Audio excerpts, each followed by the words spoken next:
Hello, my name is Claire Michkowski, and I am a member of the Dole Institute Student Advisory Board. Welcome to the Dole Institute of Politics, and thank you for attending today's program, presented by the Department of Military History at the Command and General Staff College at Fort Leavenworth. The Dole Student Advisory Board is composed of KU students committed to the work of the Dole Institute. We attend regular meetings, assist in events like this, and plan an SAB-sponsored program every semester. Members of the SAB receive great opportunities to network with our special guests. If you are a student and would like to join, please contact the Dole Institute. The Dole Institute would like to hear from you. If you enjoyed today's program, please let us know by contacting us on Facebook, Twitter, or through our website email. Your attendance and feedback help shape future programming. To view past programs, visit our online video archive at www.doleinstitute.org. A video of today's presentation will be available on our website soon. We'd like to encourage each of you to consider becoming friends of the Dole Institute. Our friends help keep our programs free and open and support archive research and our student activities. Please contact us if you are interested. Before we begin today, I'd like to remind you to please turn off your cell phones. After the presentation, we will have some time for audience questions and answers. If you have a question, please raise your hand and a student helper with a microphone will come to you. Please ask just one brief question. Now, please join me in welcoming Dr. Rich Barbuto.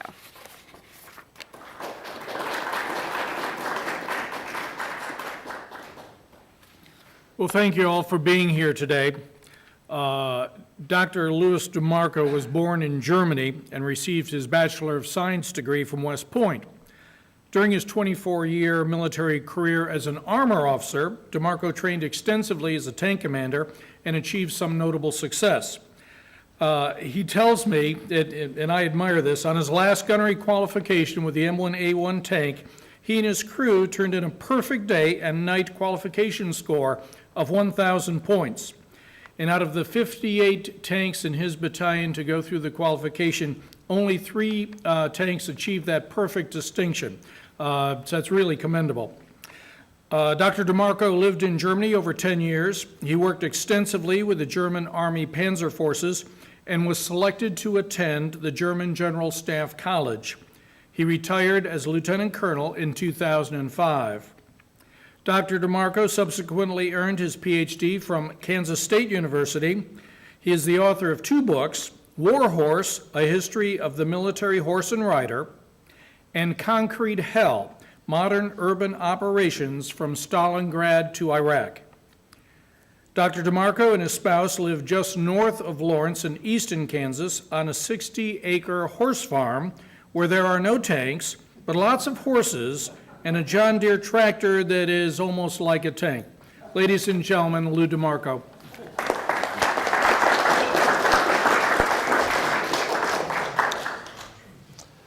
Well, I just want to say I'm very grateful for the opportunity to come here and talk to you today about a subject that is one of my favorite subjects. And so as I talk about German mechanization, I'll be revisiting ground that I've been reading about probably since I was a teenager. Tanks have always fascinated me. The first time I was ever on a tank, I was a freshman in high school, attending Nuremberg American High School in Nuremberg, Germany, and I was in the junior ROTC program, and we had an arrangement to do some tank rides.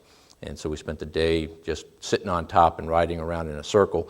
But for somebody in high school, it was a pretty fascinating experience. And when I ended up at West Point, I went there with the knowledge that if I was going to be an Army officer, the place I wanted to serve was in the Armored Forces. It's a lot better to walk, or ride than walk.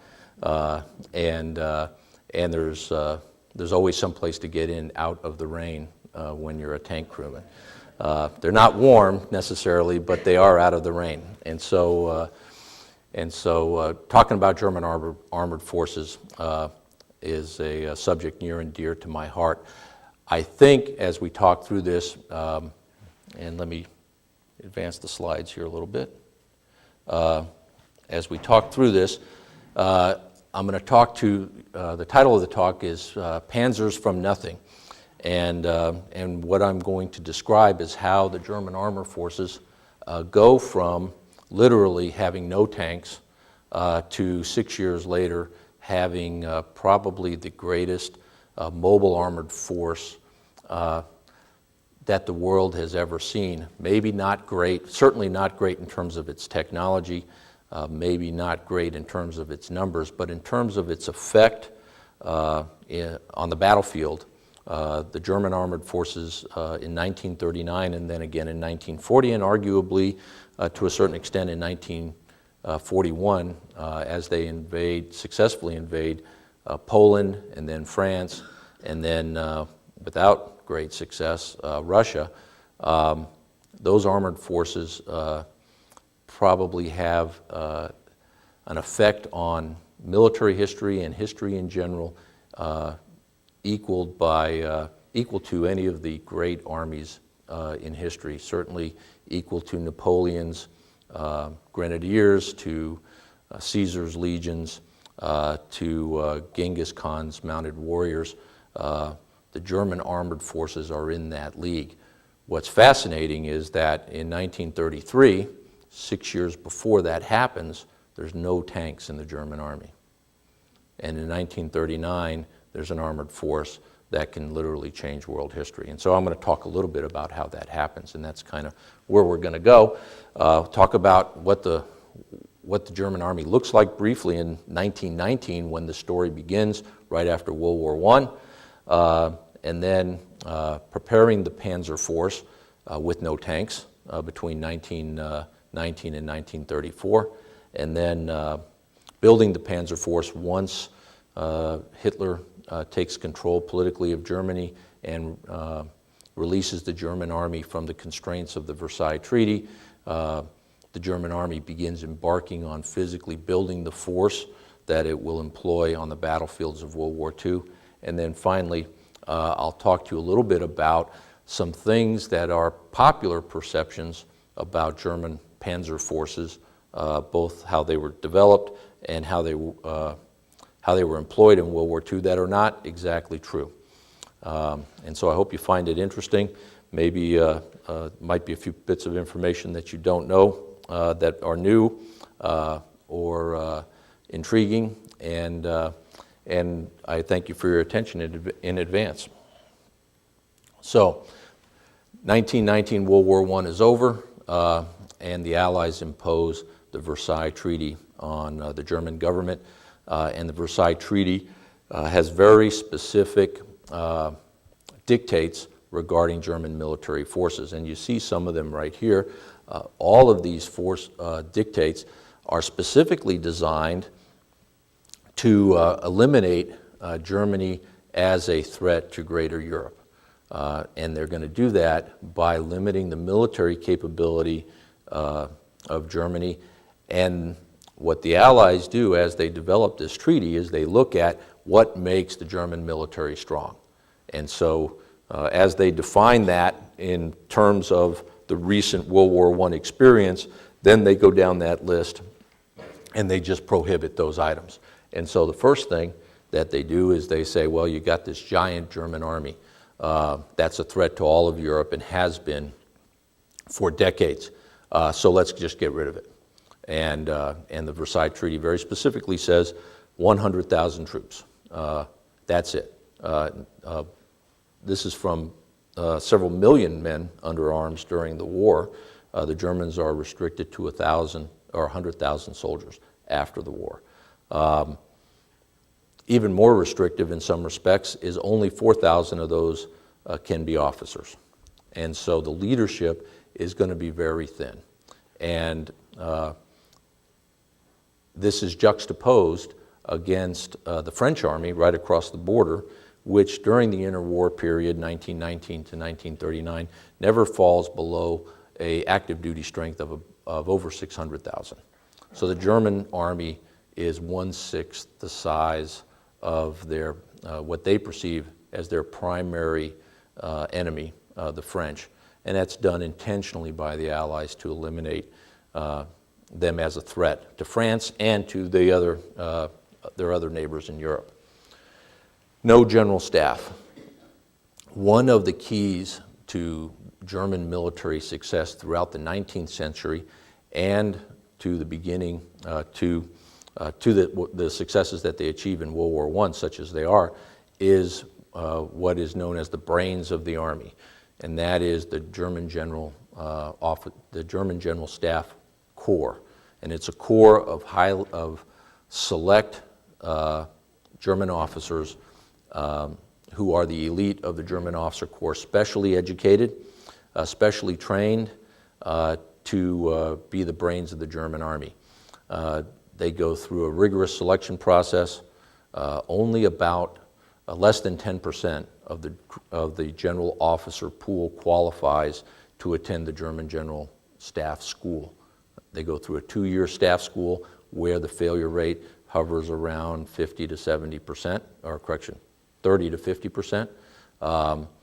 And after 2 years, they graduate as general staff officers. And then for the rest of their career, this elite component of the German officer corps is specifically assigned in key positions to lead the German Army, including the chief of the German General Staff, who's the advisor to the Kaiser.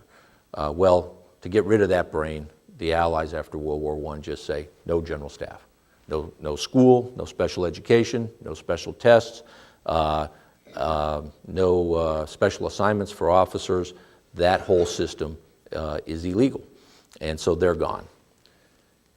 Then they move on to the major technologies that are developed and are key to the Allied victory in World War I or to German capabilities in World War I. And they just say you can't have them. You can't have tanks, you can't have airplanes, you can't have submarines.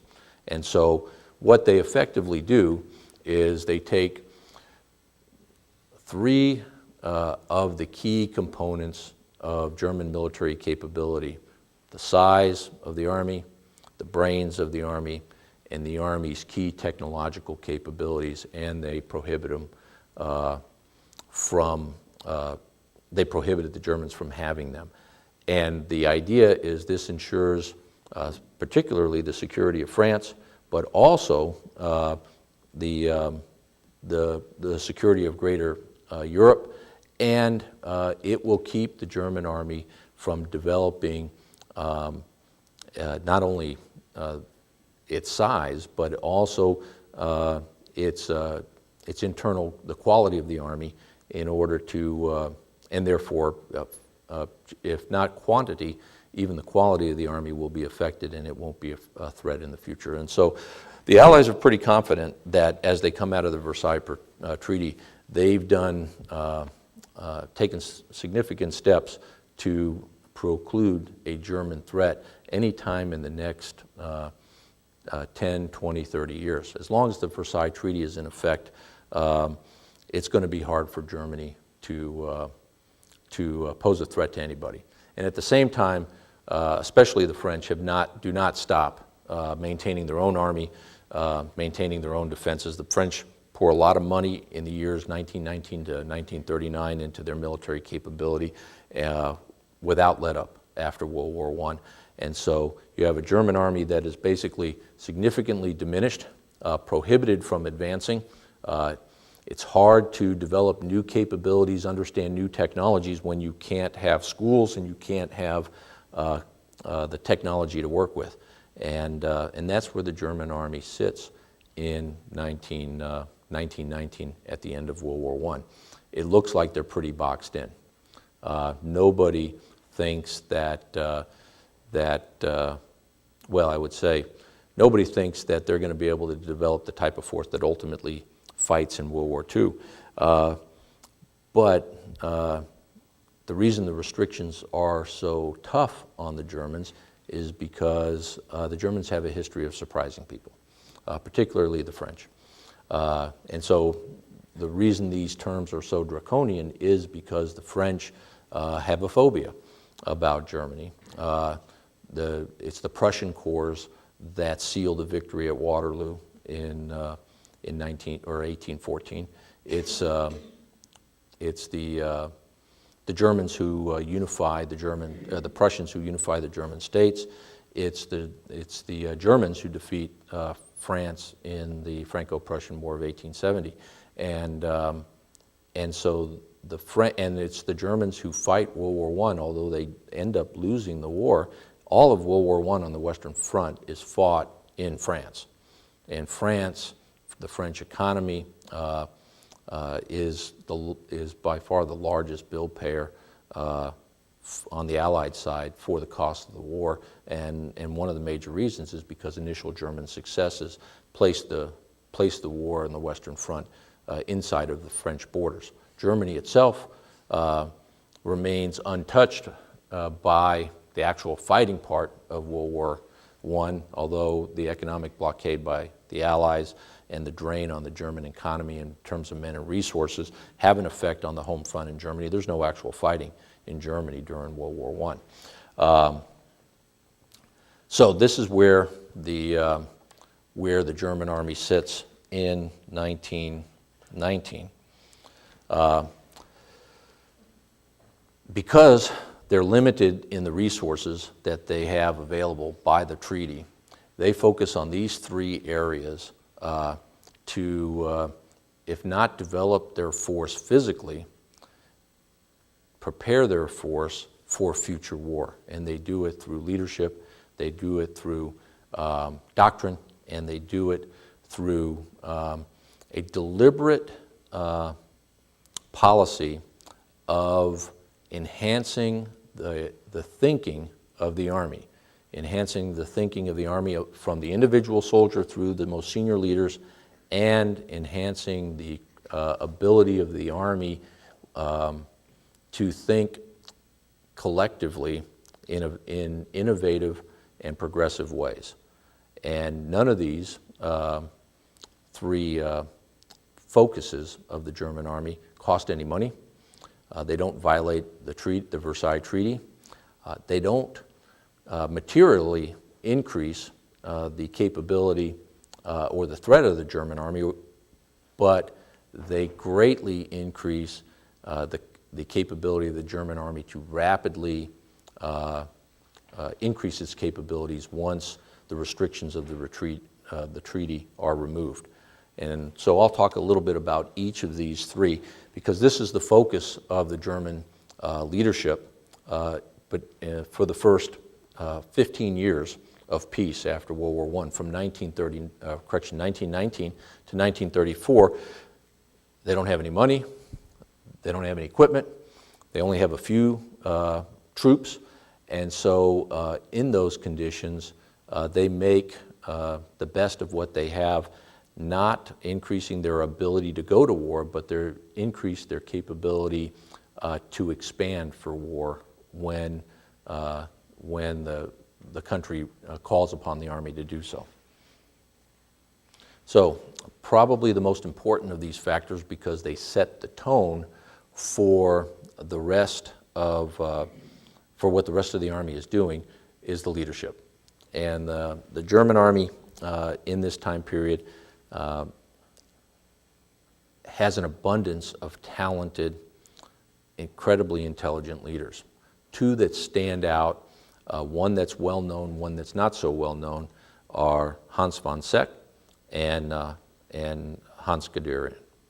Guderian, father of the Panzer Corps, is generally pretty well known to readers of military history. Less well known is von Seck, who is the chief of the German Army for the first 7 years after World War I, and he really sets the tone and policy for the Army as a whole, where Guderian is a middle grade officer, major and lieutenant colonel during this early time period, but is a thinker and a writer about tank and armored tactics.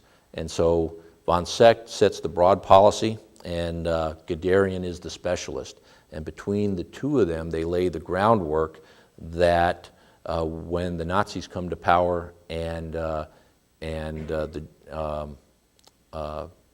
relieve Germany from the restrictions of the Versailles Treaty, these two, the groundwork that these two individuals lay is then in place for the rapid expansion and creation of the Panzer Corps.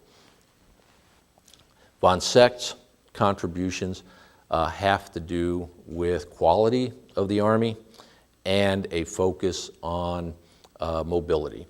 Von Secht, like most of the 4,000 German officers who stay in the, who are allowed to remain in the Army after the war, as the German Army rapidly decreases, they have to pick who the 4,000 officers are going to be.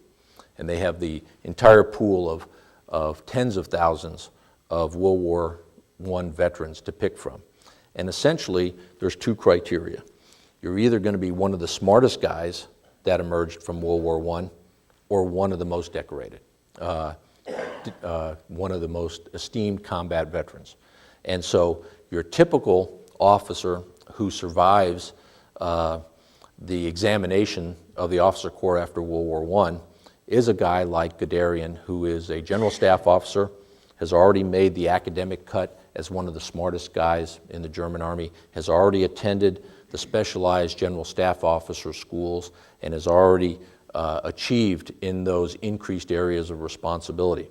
And probably somewheres around, of the captains and above, somewheres around 80 to 90% of the officers who remain in the Army are general staff qualified officers.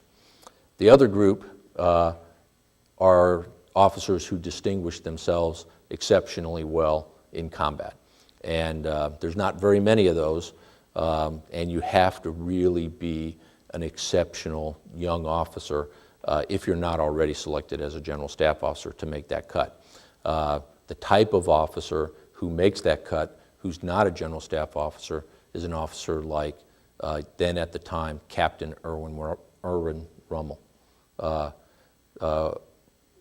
recipient of Germany's highest decorations during the war, one of Germany's most decorated combat leaders among the junior officers, and he is the type of exceptional leader who is accepted into the Reichswehr, the peacetime German Army, without making the academic cut into the General Staff Officer Corps.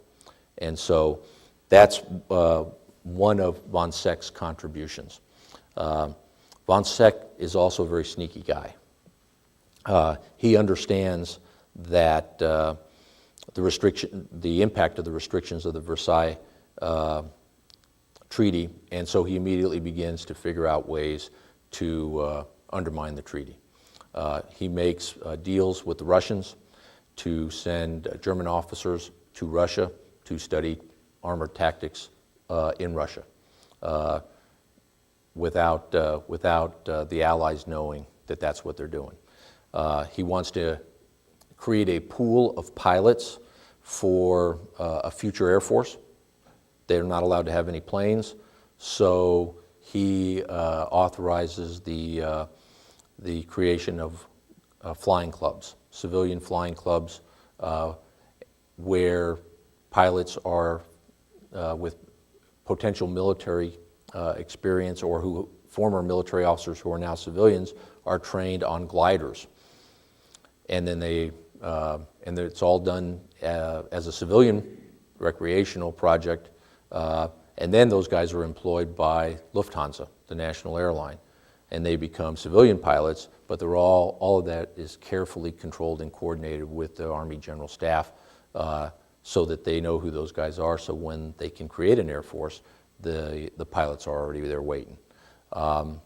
And he creates a German General Staff and a German General Staff school without having an actual school or without having an actual organization called the German General Staff.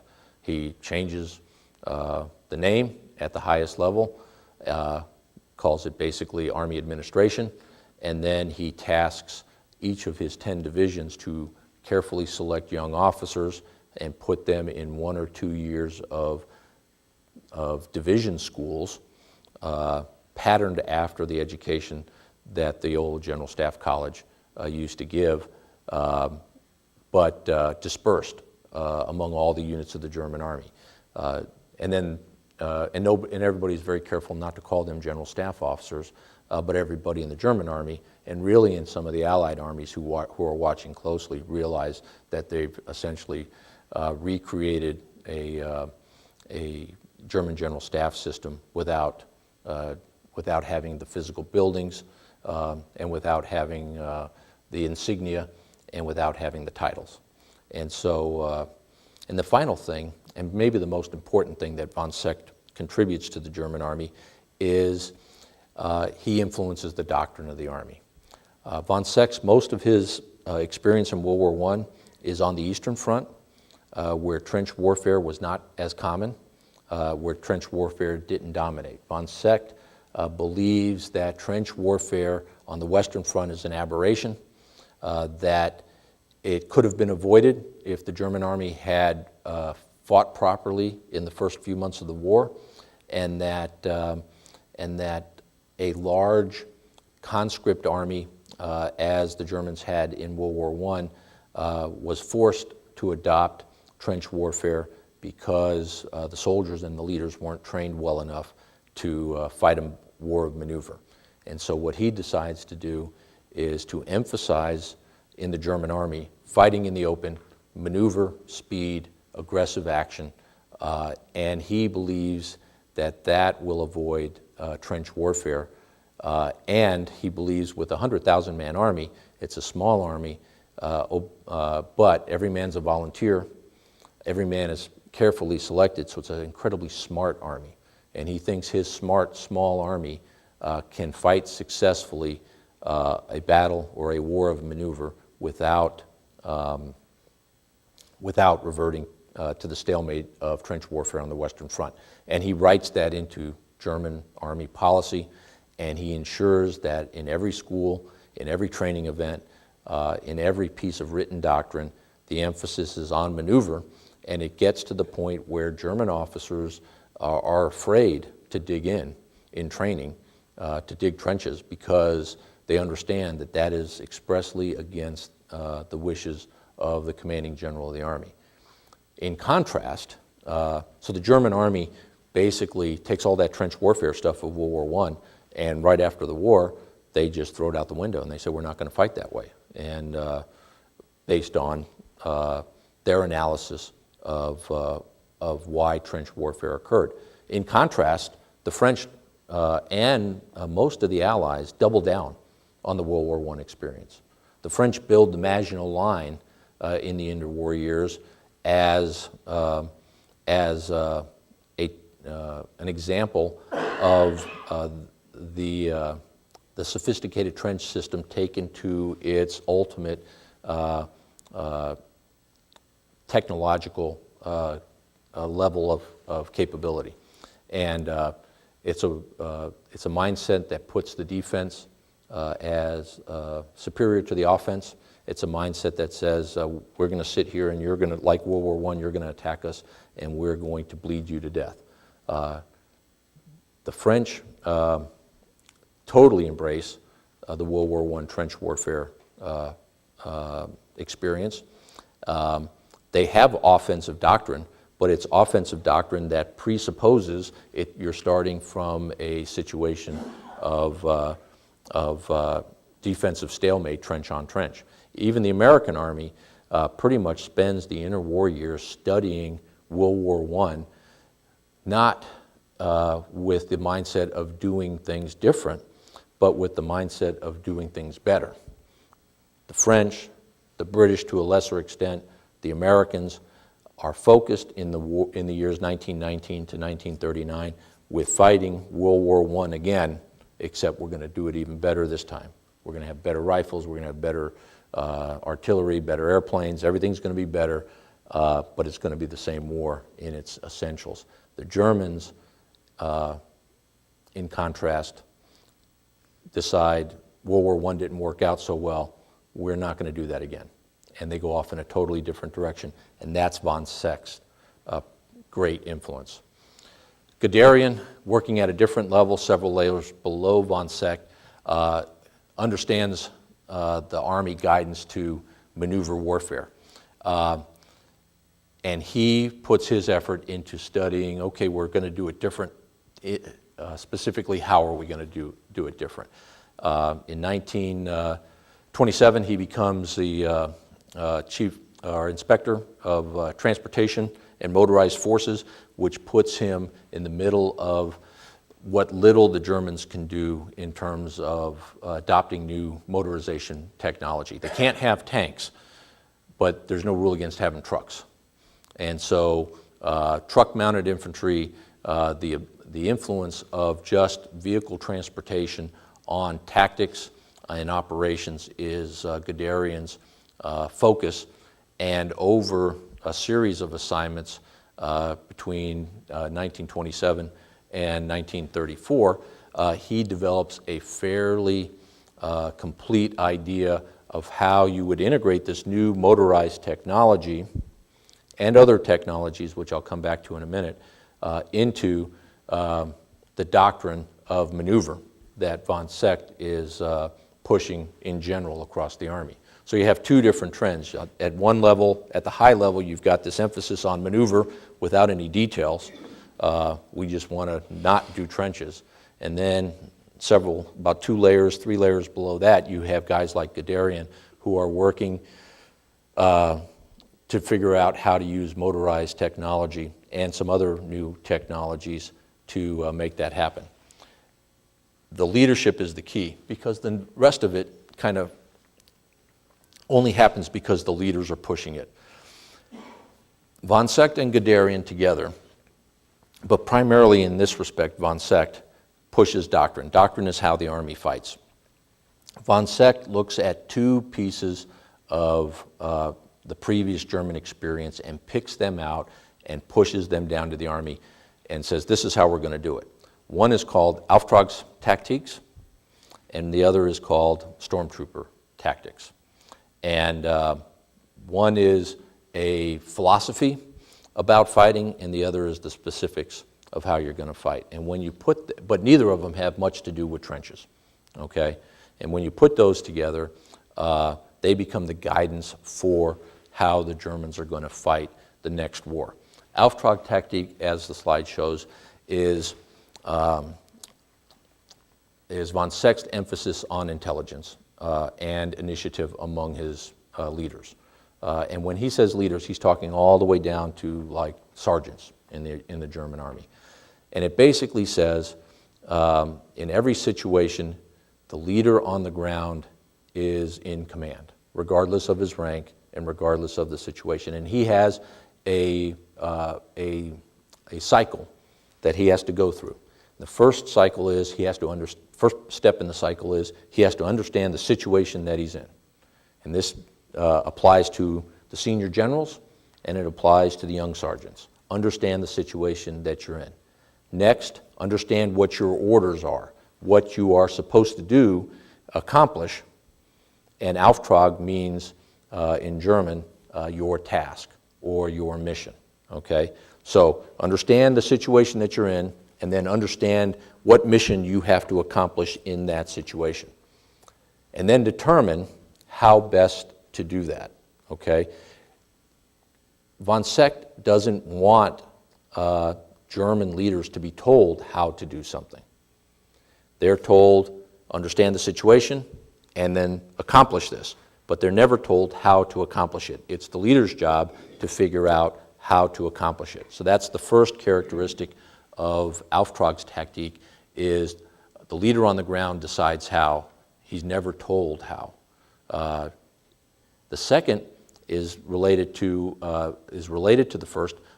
Von Seeckt emphasizes that in many situations, the situation in modern combat changes so quickly that when the leader matches the situation to his mission, they don't match up. In other words, you got a mission, but now that you've actually seen the battle develop, the situation is different than what it was when you were given the mission. And it's the job of the junior leader at that point to make a decision to change the mission. And so he authorizes all German leaders down to the lowest level to make the decision to disobey his order if the order doesn't match the situation. So it is essentially an army where the onus is put on every leader to think about the situation, to match it against his orders, and if they don't match, to change those orders. And under no circumstances will the senior leader in his orders tell the subordinate leader how he's going to do things. Now, of course, this requires junior leaders who can figure out how to do things without being told. All they need to be told is what the end result needs to look like. And it's an army where junior leaders are empowered to disobey their bosses.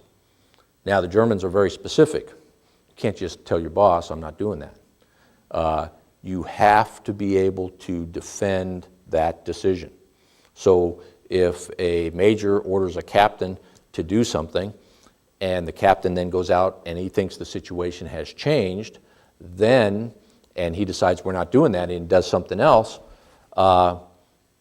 he may be rewarded for that, or he may be disciplined for disobeying orders. The German army still expects you to follow orders. The difference is, if you disobey orders, you will be punished, and you screw it up. You'll be punished not for disobeying orders. That's allowed. You'll be punished for screwing it up. That's not allowed. So in a situation where a German major tells captain, I want you to move to that table and grab me a cookie, and the captain looks at the table and goes, there are no cookies left. So the situation has changed. So he gets a piece of cake and he brings it back. He's disobeyed the order, but the changed situation made the previous order not logical or irrational or undoable. And so we expect him to disobey that order and use his own judgment and do the next best thing, get a cake instead of a cookie. Now, if there's cookies and cakes back there and he says, I'm not getting that cookie, I'm going to get you cake, that's probably a bad decision. He'll be punished for that bad decision, but not for disobeying the order. It's a very kind of subtle difference, but the Germans are results focused. And so if the results are good, you're rewarded. If the results are bad, you're punished, but you're not punished for disobeying the order. You are punished for not achieving a good result, for exercising poor judgment. In particular, when your boss, because when German officers exercise initiative, their judgment is then scrutinized. If the results are bad, the boss looks at the judgment, and the boss is expected to forgive disobedience if it is in the interest of mission accomplishment. And that's carefully monitored, and there's potential there for difficult senior-subordinate relations. You got subordinates who are constantly not doing what they're told. That can be a problem. And that does come up in the course of German military history in World War II, and in particular in the career of Heinz Guderian, who is one of the great practitioners of Auftragtaktik. He likes to do his own thing. Sometimes he gets away with it.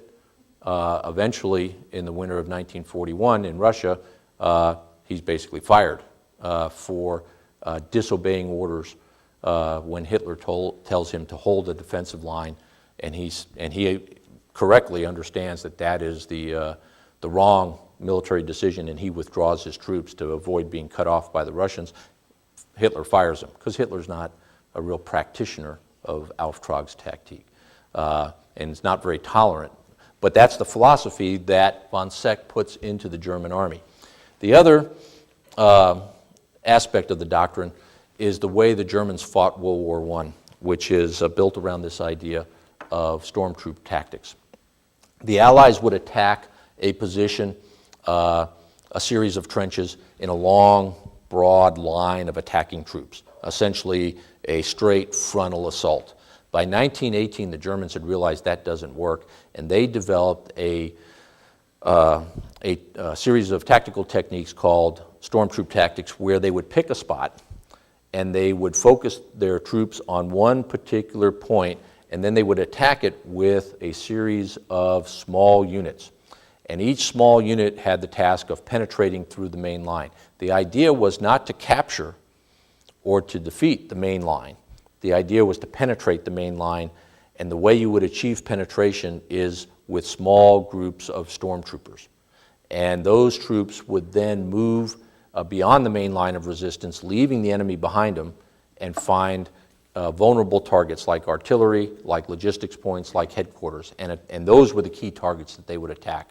The idea was if you could get these small groups of elite stormtroopers through the main line and destroy logistics, artillery, and headquarters units, then the main line of defense would still be intact, but would be cut off.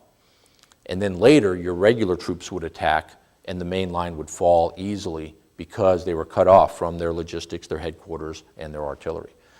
They practiced this in 1918, and it works pretty well, but it doesn't work perfectly. And the big problem with it is, in 1918, the German army is all infantry. And so these guys are moving by foot as fast as they can through enemy lines and getting to these deep targets, which are vital. You can only move so fast and so far by foot. And they were not, in 1918, able to achieve, they could achieve local success, but they couldn't achieve operational or strategic success because the infantry couldn't move fast enough, couldn't move far enough, because they were limited by the fact that they had to walk everywhere. And they had to bring their supplies up by hand. And so they liked the tactic, they liked the philosophy, and it worked well at the local level, but it was not a war-winning tactic in World War I. But they stick with it because it's not trench warfare. These are, to do both the Auftrags tactique and to empower their leaders and to do stormtroop tactics, they have to have really smart soldiers. And so they build a system to develop really smart soldiers. 100,000 man army, every man's a volunteer.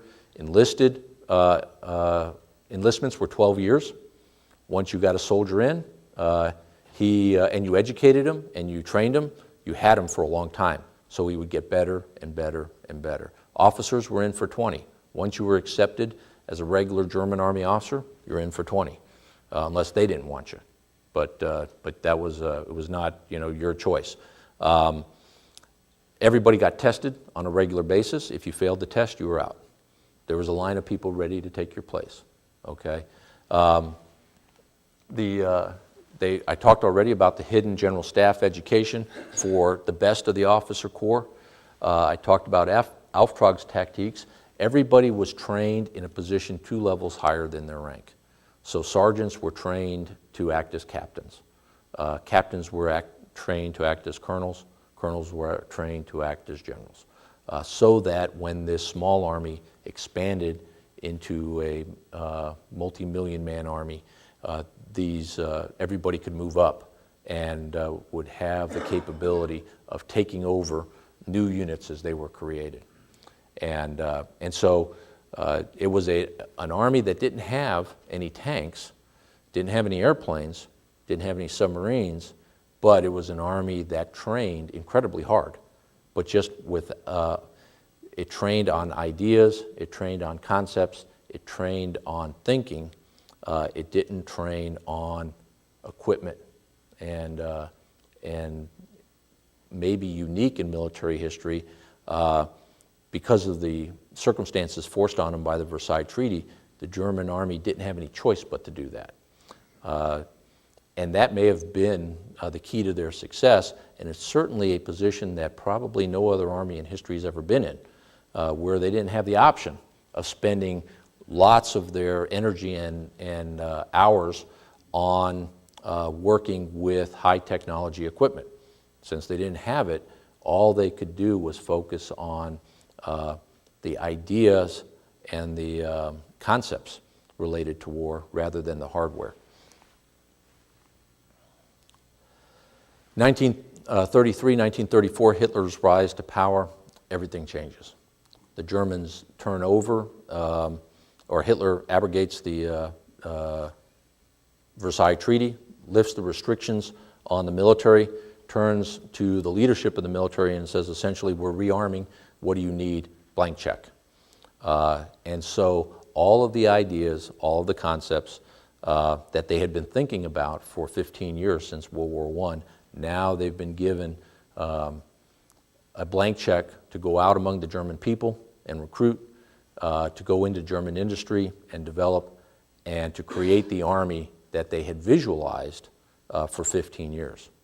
So by 1933, they had a very good idea from innovative thinkers like Guderian what the army should look like, but it didn't exist. 1934, they're told, go make it happen. How quickly they can make it happen would be the test. And Hitler wasn't going to give them a whole lot of time. And so over the next few years, as rapidly as they could, they built an armored force. They built panzer divisions, they built the technology to equip those panzer divisions, and they built the doctrine to employ those panzer divisions. And this is what Guderian and his peers built that was called the Panzer Division. And it incorporates a lot of the notional concepts that were developed in the Army before they had any tanks. It is a combined arms division. Tanks are the focus, especially in these early divisions. So you have two regiments of tanks, but it isn't just tanks, because tanks are not the key to it. The key is infantry, artillery, and tanks, but the main point is that everything is mechanized. Everything is either pulled by a truck, rides in a half-track, or is a tank. So the whole division moves, and it moves at the same speed. And it has, and all of its support requirements and logistics requirements and all of its command capabilities also are all mobile and move at the same speed. The Germans begin building these in 1934. The Americans don't begin building their first armored division until 1940, only after Poland falls and France falls, and then the American Army says, maybe we should buy a couple of these. The Germans are the first to do it, and they do it well. It's called a Panzer Division, but that's really a misnomer. It's really a combined arms division, and its major characteristic is not the tanks. The tanks are important, but its major characteristic is everything moves, everything's on wheels or tracks, and it all moves together so that it's always together, and the various arms, the infantry, the artillery, and the tanks can all support each other. The tanks themselves, over the years, get to be pretty sophisticated. On the right side, you see kind of the late war German Army tanks. They are very, very capable building vehicles. The three tanks on the right side of the screen, Panzer 5 through 7, are the best tanks in the world in the second half of World War II. The tanks on the left are the tanks that the Germans begin the war with or develop early in the war. They are not the best tanks in the world. In fact, the Panzer I, which is about half of the German Armor Corps in 1939, was designed as a training tank. But they didn't have enough tanks in 1939 when the war started. Hitler started way earlier than the Army wanted to, so they took training tanks to war. The Panzer II is just an upgrade of the training tank. The Panzer I and II are the primary German armor vehicles in 1939 and 1940 when they successfully defeat France and Poland. What's interesting in this slide is on the left side are the early war German armored vehicles. They are at best average, but generally they are below the average capability of French, British, and Russian tanks. In some cases even below the capability of Czechoslovakian tanks. With these inferior tanks, the German Army wins its greatest victories. On the right side of the screen, the German Army is equipped with the best armored technology in the world. If you've seen that movie Fury, this is what they're scared of. This is what the American tank crews are scared of. With these best tanks in the world, the German Army loses. And what this slide tells you is it's not really about the tank. Tanks are important, but they're only part of the system. Maybe the most important thing that the Germans do is develop radio capability. Germans have a very robust, by 1939, radio capability in their panzer divisions. Every tank has a radio. Every combat vehicle has a radio. Leaders' tanks have 2 radios, one to talk to their troops and one to talk to their boss. Senior leaders' tanks have 3 radios. If you see the tank on the top right of the screen, that's a battalion commander's tank. He has 3 radios. He can talk to the other battalion commanders, he can talk to his bosses, and he can talk to all of his subordinates on 3 different radios. Every tank in the German army has a radio. Every combat vehicle has a radio. Not so in other armies, okay? Tanks are loud, noisy vehicles. I was reading something the other day, said being in a tank is like watching a silent movie. You can see, if you're outside the turret, you can see pretty well, but you can't hear anything. You can't hear except an explosion. You can't hear somebody standing next to the tank. You can't talk inside of a tank unless you have radios and earphones so that the sound, exterior noise of the tank is cut off. The Germans have that. So they have as close to perfect communications in their armored force and across all of those arms that are in the Panzer Division. The infantry can talk to the tanks, they can talk to the artillery, and they also wire in the Air Force. In contrast, in the French Army, tanks don't have radios. In the French Army, lieutenants get a receiver so they can hear orders from their company commander, but they can't talk back to their company commander, and they can't talk to the other tanks in their platoon. A company commander in the French Army, a captain, would have one radio that he can talk to his battalion commander, and he'd have a transmitter to talk down to his lieutenants, but he can't hear anything from the lieutenants. It doesn't matter, they don't have radios, transmitters. Most armies in Europe, other than the Germans, focus on the tank as a fighting machine, but not the tank as a communicating machine. And communications in tank warfare are way more important than the actual capabilities of the tank. I will tell you that as a tank commander myself for over 20 years, very first thing when I get in a tank is turn on the radios, make sure they work. When I was a young lieutenant, I was required to be on 2 different radios, my radio and my boss's radio. I had 4 radios in my tank. I was only given 2. I got 2 more because the quickest way for me to get fired was not to be on the radio. Because you can't do your job in the tank, whether you're just an individual tank or you're a tank leader, unless you can talk. The Germans understood that. Nobody else did in 1939. It's not an accident. Guderian, when he was a young officer, his basic branch was Signal Corps. He was a communications officer. He was not a combat officer. One of his first assignments in World War I as a young captain was he was experimenting with the new things in World War I called wireless communications, radios. And so it's not an accident that the German motorized forces put this great emphasis on radios, which enables, with their other leadership traits, and for them to have phenomenal control over their tank forces, even though their tanks are pretty crummy tanks. It's better to have a crummy tank that obeys orders and can do what you want it than a great tank that just sits in the wrong place and doesn't do anything. And that's what happens in the early years of the war, is the Allied forces have better tanks, but they can't employ them. The Germans have crappy tanks that do exactly what they're told to do when they're told to do it, and even when they're not told, because the leaders are empowered to operate even if they can't communicate with their boss. And then, how do you employ this force? Well, they went back to World War I and they said we had this pretty good doctrine of these small groups busting through the front lines and then going deep and destroying artillery and logistics and headquarters forces.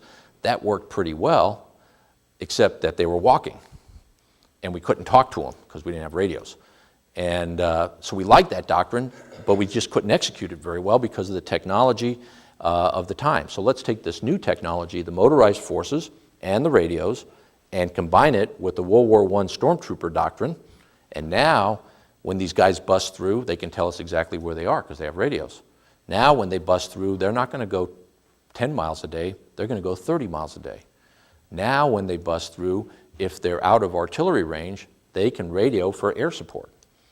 And so the stormtrooper tactics married up with the radios and the tanks, the new technology, kind of the old and the new, enabled the Germans to come up with a way to employ the Panzers, which makes trench warfare irrelevant or unsustainable. If you set up a trench, the Germans will pick a spot, break through it, and by the end of the day, they're 30 miles past the trench, and they're destroying all your stuff in the rear.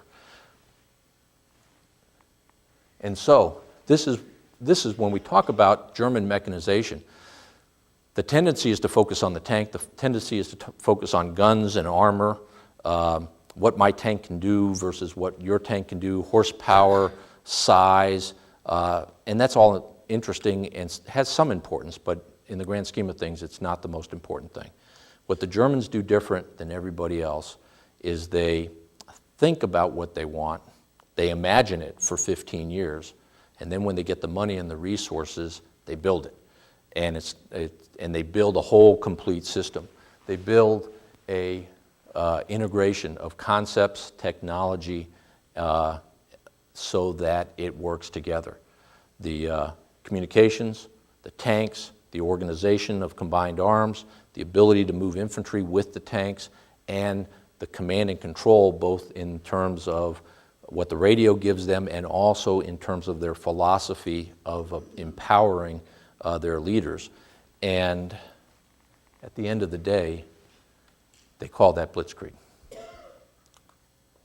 A word that you don't find in any German army publications. It's actually probably coined by a journalist to describe what the Germans are doing in Poland in 1939. But it has come to represent this combination of capabilities, which is really German armored warfare. Lastly, I probably made most of these points as I was talking. It's not about the numbers. The French have about the same number of tanks as the Germans. The Germans beat the French in 3 weeks. It's not about technological superiority, although that's nice. French tanks are better than German tanks. British tanks are better than German tanks. Doesn't matter, okay? The British don't have the concepts. They don't have the leadership. The French don't have the concepts, the leadership, the emphasis on maneuver to employ those tanks. So the technology isn't useful unless you have a way and a system for employing it. Leadership is way more important, and a culture of learning is way more important than any technology. I mentioned it's not about the tanks. Tactics are great, strategy is better. What we've talked about here for the last hour or so is really tactics. Low-level tactics, some mid-level tactics or high tactics, some people call that operations, but it's not strategy. The Germans lose World War II because of strategy.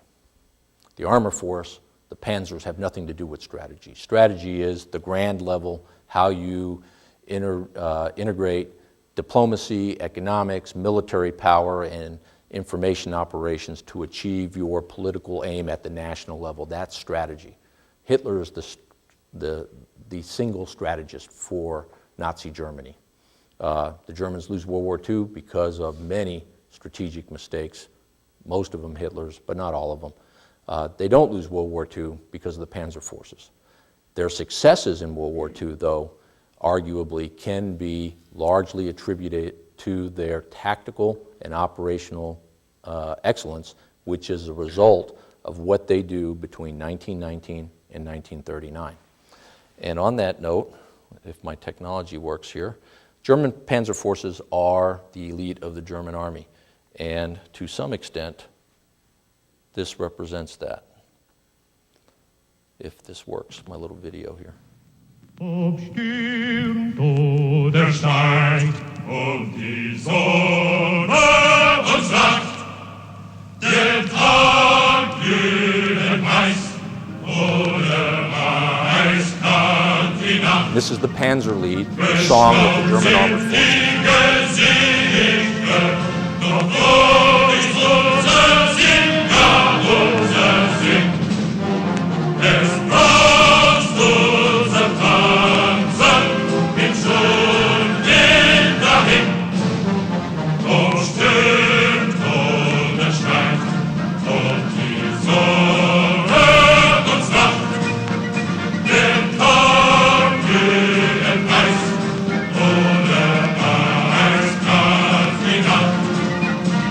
Erstaunt sind die Gesichter, doch so ist unser Sinn, ja unser Sinn. Es macht unser Panzer den Stunden dahin. Okay, one last comment. I love that song. I was an armor officer for 24 years. The Germans, what they did with their armor forces between 1919 and 1939 are one of the best examples of a military doing incredible things with almost nothing, except brain power. That results, when they finally do go to war, in an incredibly effective combat force.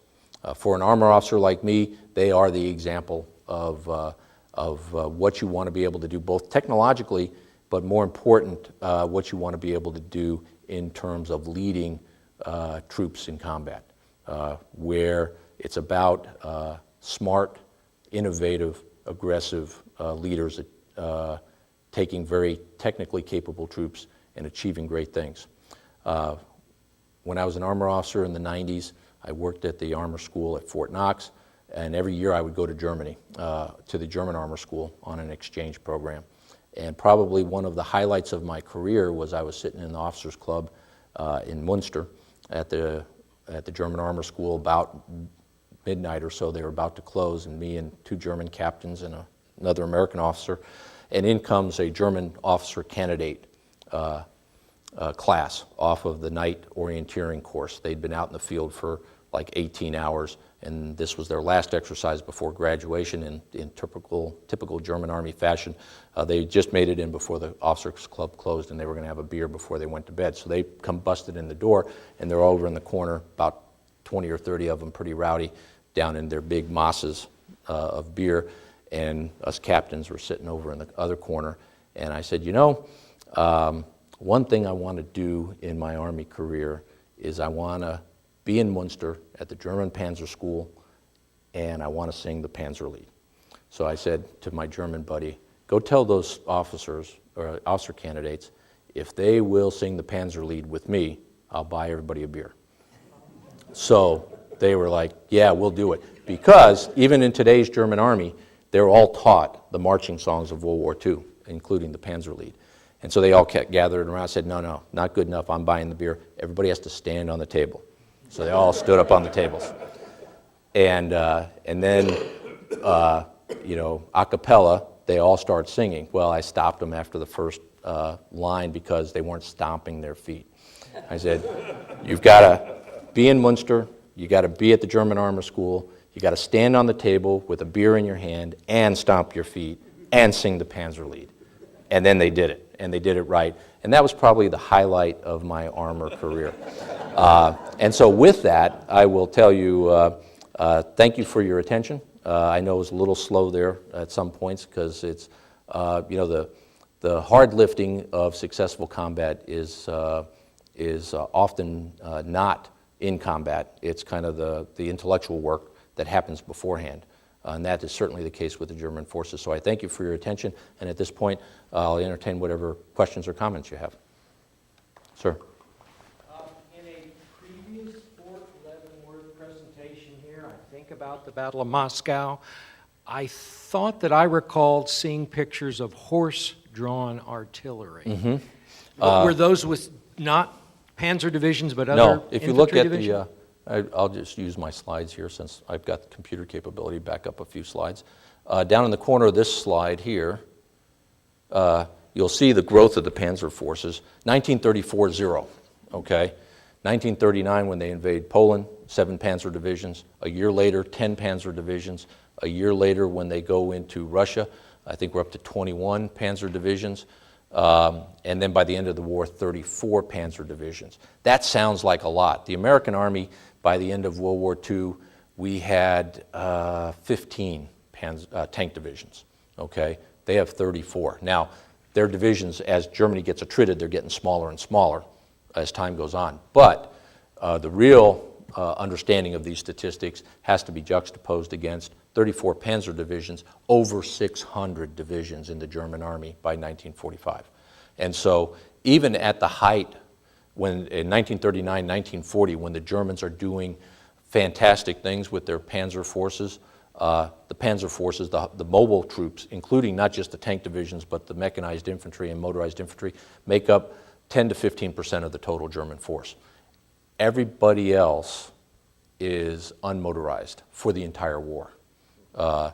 And the Germans employ about, over the course of the war, German army, about 4 million horses, of which they lose about 2.5 million. Not all German. All of the 85 to 90% of the infantry units, everything in that unit is horse-drawn. All the artillery, all the logistics. When they ship supplies to the Russian front, it goes by train to the core rear area logistics point, and then it's transloaded on wagons. And you're doing the same logistics system that Napoleon used in 1812. And that is the Achilles heel of the German military writ large, is that they're not all panzer forces. The panzer forces is a small elite. And that's good enough when you're fighting France, that you can drive across in a day.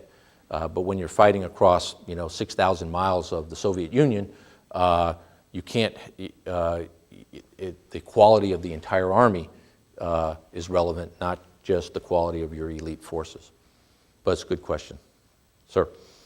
Does that suggest that the philosophy of mobility was restricted to the Panzer Division, and the other units and commanders didn't have buy-in on that? No, it's not. It's a function primarily of economics. The Germans, the German national economic capability just isn't able to provide the motorized transportation and tanks for the entire force. That's one reality. Two, the Germans make stupid strategic decisions about economics. For example, the U.S. goes to war in 1941. In 1940, President Roosevelt puts, the U.S. Congress passes the War Emergencies Act. President Roosevelt puts the United States on a war footing and begins the draft a year before Pearl Harbor, okay? When that happens, U.S. industry stops making cars. U.S. auto industry converts to wartime production of military vehicles, and we don't make cars. We don't sell cars in the United States during World War II. The Germans don't stop making commercial Volkswagens until 1943. They've been at war 4 years before Hitler gives the authorization to cease all civilian production and convert it all to wartime production. By then, the war's already lost. The American Army understood strategy.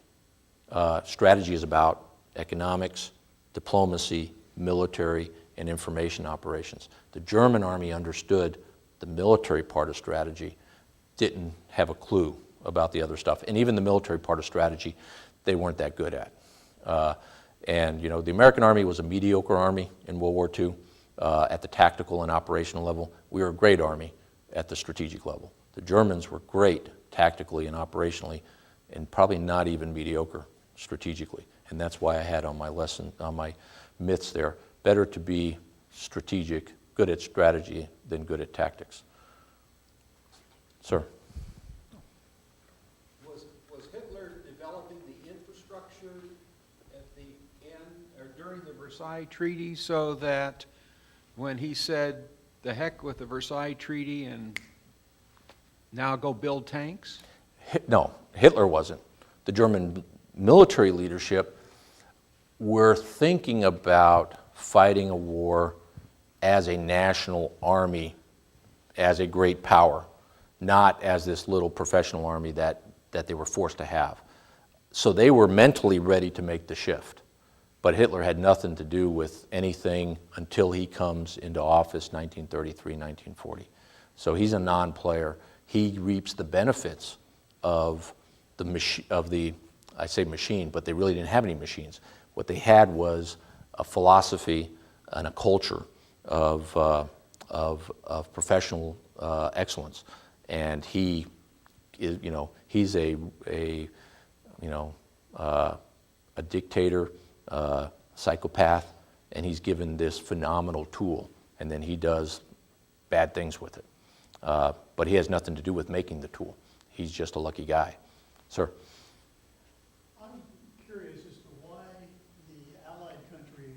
when they saw what was happening in Germany, what could they have done to impede him or stop him from coming up with this army, with panzer divisions, et cetera, et cetera? Could they have done anything to stop him? Early? To the war. Early, probably so. I mean, if you look at the chart there, 1934, Hitler's in power. He doesn't have any panzer divisions. As he becomes more and more aggressive in his foreign policy, he is, you know, if you add up all the allies, but if you just add up the guys on his borders, the Polish on one side and the French on the other, he's outnumbered and outgunned significantly through at least 1938. Even in 1939, he probably doesn't have the ability to fight the Poles and the French at the same time. You know, the Germans invade Poland, and France and Great Britain declare war on Germany. And then what do the French do? Nothing for 9 months. And in those 9 months, the Germans take their army out of Poland because they just left a skeleton force along the French border. There's nothing to stop the French if they would have invaded Germany at the same time. The Germans would have been in a big hurt. The German military professionals were scared to death that the French were going to invade. They thought the plan to invade Poland was crazy. Hitler told them France and Great Britain wouldn't declare war. They did, but Hitler was right in that even though they declared war, they were unwilling to be aggressive because they had this World War I trench warfare vision of battle, and they thought, oh, if we attack, it's going to be World War I all over again. Millions of people are going to die. It's all bad, so let's just kind of do nothing. And in literally 9 months, September to June, the German army picks itself up, moves itself to France, and then they sit down and, because they're really smart guys, they look at all the mistakes they made in Poland and they fix all of that. So they're even better army when they invade France in May of 1940. Sir? Could you explain a little of the clandestine training in Russia? Not my strongest area, but what the Russians had that the Germans didn't was equipment. And so they were able to move officers over there. The Russians respect the German military. They don't ideologically have anything in common with either the Republic, the Weimar Republic, or even later the National Socialists, the Nazis. But they understand the Germans are good soldiers. And so the Russians look at it as a win for them. They get to see the Germans demonstrate their tactical and doctrinal concepts. The Germans look at it, they get to play with real equipment. So it's a win-win. Interestingly enough, if you had to rate the armies, or at least the intellectual capability of army leadership across the European armies in this period of the 1920s into the early 1930s, the Soviet army would give the Germans a run for their money. Not on an individual basis, because the Germans are an elite army. Everybody's smart. But the senior Russian leadership, especially a guy named Marshal Tukhachevsky, who is the Russians' armor expert, is every bit as brilliant as Guderian. He doesn't have the excellent small army to work with, but he's got the industrial power of the Soviet Union. The problem that the Russians have in 1941 when the Germans invade is Stalin, a few years before that, purges all of that senior leadership. All those guys who had won the Russian Civil War and then had experience fighting against the Poles, and the smarter they were, the more likely they were to be eliminated by the purges. And literally hundreds of Russian generals are executed by Stalin, so that when the Germans do attack, the Russian army is essentially, its leadership has already been destroyed by the Communist Party and Stalin. And if they had had that senior leadership intact, even the 1941 Operation Barbarossa would not probably have been nearly as successful as it was. Russian troops are very brave. Russian armor technology is the best in the world. At that time, and even at the end of the war, is every bit as good as the Germans. And they had really good leadership, but the operative word is had, because they killed them all. Sir? And And then I'm going to try to be systematic here. What were the American military leadership, particularly the Army, doing during the 1930s? Were they watching what the German leadership was doing? We had guys in Germany, and I've read their reports. So we knew kind of what the Germans were doing.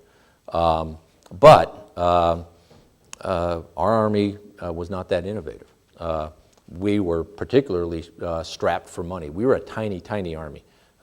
Voluntarily, we were just a little bit bigger than the German Army, about 150,000 active duty troops. And so we had no money, and we had no money to train, and we were scattered. Unlike the Germans, there are 100,000 troops in a country the size of 2 states, Oregon and Washington. We have 150,000 troops scattered from the Philippines to Puerto Rico. And so, in terms of density, if you had 2 American soldiers in the same place at the same time, you could have an exercise, because that didn't happen too often. And because of isolationism and the Depression, we were even, Hitler begins rearming in 1934. We're still in the midst of a depression in 1934. We don't form our first new kind of innovative mechanized unit until 1933, and by 1939 we have 2 of them, 2 small units of mechanized cavalry. By 1939 the Germans have 7 panzer divisions, because we're still not on a war footing and we have no budget. We had smart guys.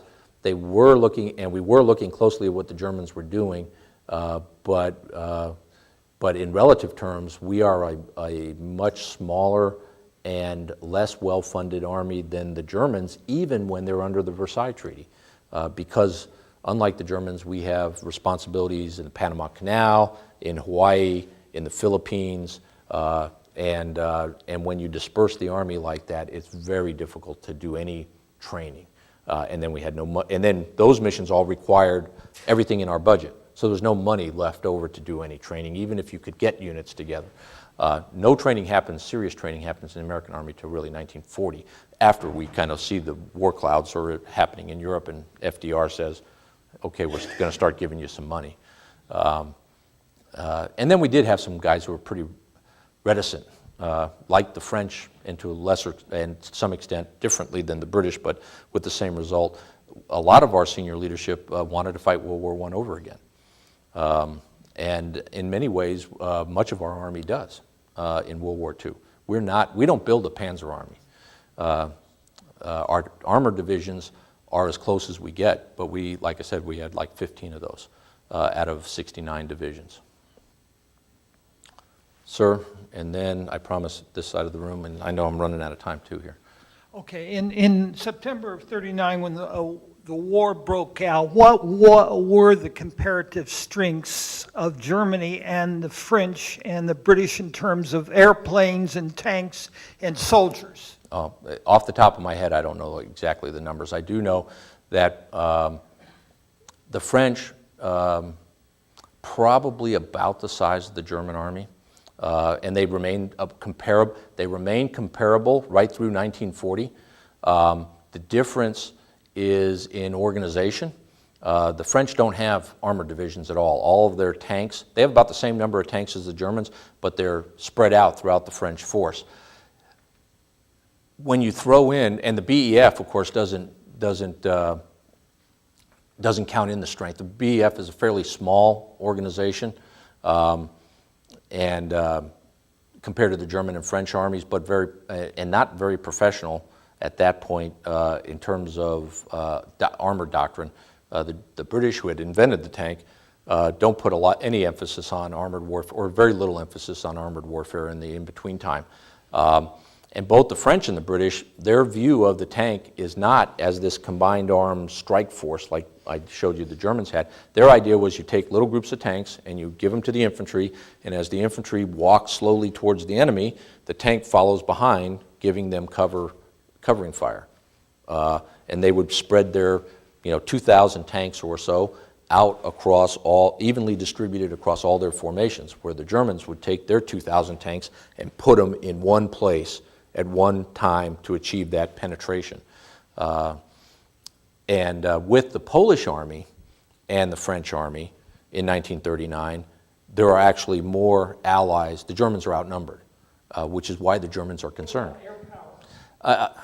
Air power, similar. The Germans have a slight edge, if I remember right, in numbers, but German doctrine and to a lesser extent, German technology is far superior. The German Air Force, technologically, in 1939, their Messerschmitt fighters are better than anything that the Allies have except the Spitfire, and the Spitfire is limited in numbers and only the British have them. So German air power, and like their armor, the Germans consolidate all their air power and they use it decisively where they're going to attack. The Allies spread their air power out and aren't really sure how they're going to use it, and most of it, because the Germans attack first, is destroyed on the ground. So, you know, across the board, this philosophy that the Germans have influences their ability to effectively employ air power as well as their elite army forces. And I'm sorry, I just don't know the numbers specifically, but I know approximately how they rate, and it's as I described. On this side, in the back, and then we'll come up here. If like another country or like a nation group of people like the French or Italians or British were under like a harsh treaty like the Treaty of Versailles, do you think they'd be able to pull off like a feat like this, or was this truly like a German central kind of like a German people were able That's to a good question, and I would say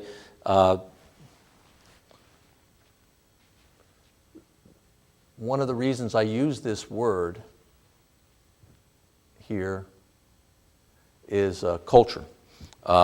It's a combination of leadership and culture, and they kind of go together. The organization, the Germans really respect brain power. They test for that. To this day, in the German army, testing and passing tests are as important to promotion as what your boss says about how good you do in a job. In other words, you can do a phenomenal job in whatever your duty is, but you have to do that and then take a test and show that you're smart in order to get promoted in the German army. You know, without dinging too hard on the American army, I can tell you that it is possible today to make it all the way to 4-star general in the American army, and the only test you have to pass is the physical training test. Okay? There are no other tests in the American army. The German army, especially in this period, was a rigorous gauntlet of annual testing, evaluations, critiques, and then the guys who pass move to the next level. And then they go through a gauntlet of testing and critiques and evaluation, and then they move to the next level. So that's the culture. And so, yeah, and that's uniquely German military, but it also reflects German society. You know, in German society to this day, you take a test, I think around the 7th grade, and based on those test scores, they decide you're going to college and you guys are going to trade school. And if you want to go to college, when you're about 13, 14 years old, you better do well on those tests or you're not going to be qualified to go to college because you didn't pass the test or you didn't get a high enough score. And that's how, you know, so it's cultural. It's not just the military that's in German society that is focused on this testing to identify excellence and then promoting excellence. And not to say the people who don't go to college aren't good, it's just they have a different role to play in German society. And in the German army today, when you're a captain, you take a test. And those guys, about less than 10% who pass that test around year 7, they go on to be colonels and generals. Everybody else retires as a lieutenant colonel. And there's no crossover. So 90% of the German officers will never, they know by their 7th year of service in a 40-year career that they're not going to be generals. Only the elite advance. And it's a different philosophy about how you pick your leadership that pervades German culture. It's different than the way we do things. It's not everybody deserves a shot, and it's not egalitarian. It's very kind of regimented. Sir? month, we looked at the historical development of the general staff, particularly in Germany after 1870. And you can look at the mission tactic as a response to the cutting off of the head of the general staff and the Right. diffusion of the intelligence from the general staff into the body of the army at large. But you said von Secht thought that trench warfare wasn't necessary. And does that mean that the vaunted German general staff was out of touch with conditions on the ground in World War I, and that the local leaders on the scene didn't have the flexibility to act? That's a good question, and in fact, historians of the German army looked hard at that question. You know, is the German failure on the Western Front indicative of the failure of the German general staff? I think, you know, there's evidence you can argue both ways. I come down on the side and I think this is the dominant view, is that if you look at the details of how the German army operates on the Western Front, what you see is that the Germans very early on recognized the problem of the trenches. And this is through the mechanism of the general staff. It's the general staff officers and that system that goes, hey, trench is bad. We got to figure out what to do. And then their response is twofold. One is, we're not attacking trenches until we do figure out what to do. And so you don't see mass, large-scale offensive operations in the German army from 1915 to 1918. Okay? In general, you don't see that. And that's a deliberate decision by the Germans. First off, they're in France, so we got France, part of it anyway. So we don't have to attack. And second, we don't want to attack because we don't know how to do it without getting ourselves clobbered. And instead, the general staff turns to how do we defend most efficiently, and they build this elaborate defense in depth system, which is almost impossible for the Allies to overcome. And that's where they focus their energy, 1915 to 1917. At the same time, general staff officers are working this problem of how do you attack a trench, and the storm troop tactics is the solution that they come up with. But it takes them several years of trial and error to get to that point, but once they find it, they execute it, not perfectly, because the infantrymen just can't do what they want them to do. They achieve great tactical and operational success, but not strategic success. Having said all that, there are cases where the Germans do attack and they screw up and they get lots of guys killed. Most of those cases, Verdun, for example, it's because individual German commanders, senior commanders, corps, army commanders on the ground, are not doing what they're told. They're told, we want you to stay on the defensive, let the Allies kill themselves against us. And they're too aggressive and not very smart. The German army in World War I has a lot of royal leaders who are in command positions because they're related to the Kaiser, princes and barons, and they don't always make the smartest decisions. So the German army is not perfect in World War I. They screw up. But generally when they attack and suffer mass casualties after 1914, it's because it's because they're screwing up. Some individual leader is screwing up and is going against what the general policy is. And so, I think that the general staff system works. But the trench problem is a sticky problem, and it takes them a while to figure it out. The Allies are going through the same trial and error process, except they're expending a lot more lives doing it. And okay, we're going to 4:30, so this could be the last question. Okay, you discussed the inferior early German tanks defeating the Allied tanks that were superior. Could you go over some reasons other than the supply line failure and strategic failure, why the later German tanks that were superior, that they were defeated? Could you go over reasons why they were defeated? Sorry if I'm phrasing this incorrectly. Go ahead. Could you go over some reasons why the superior German tanks in the late war were defeated? By the Allies. Right. Okay. There's a couple of easy answers to that. One is, again, German leadership didn't understand economic strategic warfare. They're always tinkering, looking for a better tank. And so you saw they have 3 model heavy tanks, the Panzer V through 7. All three of them are different, okay? The Panther, the Tiger 1, and the Tiger 2, they have different engines, different transmissions, different suspension systems, different turrets, fire control, everything is different. There's no compatibility of parts, which means you have to have a completely separate supply system for 3 different types of tanks. And oh, by the way, those aren't their main tanks. The main tank is the Panzer IV. So now you have 4 different supply systems.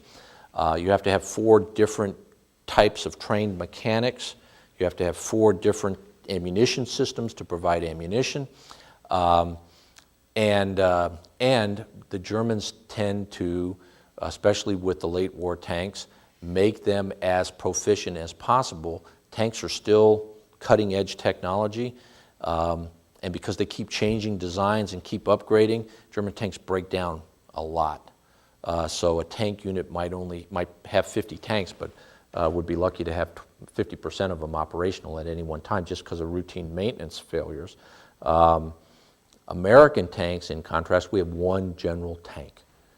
So we have 1 kind of ammunition, 1 kind of support part system that supplies it, and 1 training system to supply mechanics and crew. Each German tank, of which there are 4 major types by the end of the war, the internal crew drills are different. So if you move from being a gunner on this tank to being a gunner on this tank, you've got to be retrained. And then they will have, in a regiment, a battalion of these kind of tanks and another battalion with this kind of tank. And then within a battalion, they might have 3 different variants in the different companies. And so it's a huge logistics nightmare, an operational nightmare, because to keep that force operating.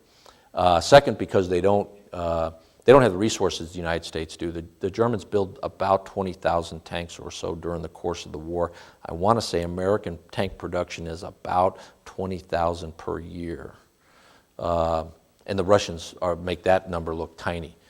So they're way outnumbered. So it doesn't matter how good, you have 1 good tank, but if the other guys have 25 okay tanks, and the Sherman is an okay tank, the 25 okay tanks beat the 1 good tank most of the time. And so it's largely a numbers and a logistics issue, not a tank-on-tank issue, especially on the Eastern Front. The Russians have really good tanks, really simple tanks that rarely break down, and they got tons of them, and they outnumber the Germans. We outnumber the Germans maybe on the average 4 to 1, 3 to 1. The Russians outnumber them 6 to 10 to 1 in tank battles. And the Germans will get 6 Russians for every German, but it doesn't matter because there's 10 Russians. So that's kind of the simple answer. Okay, well, thank you for your attention. Appreciate your time.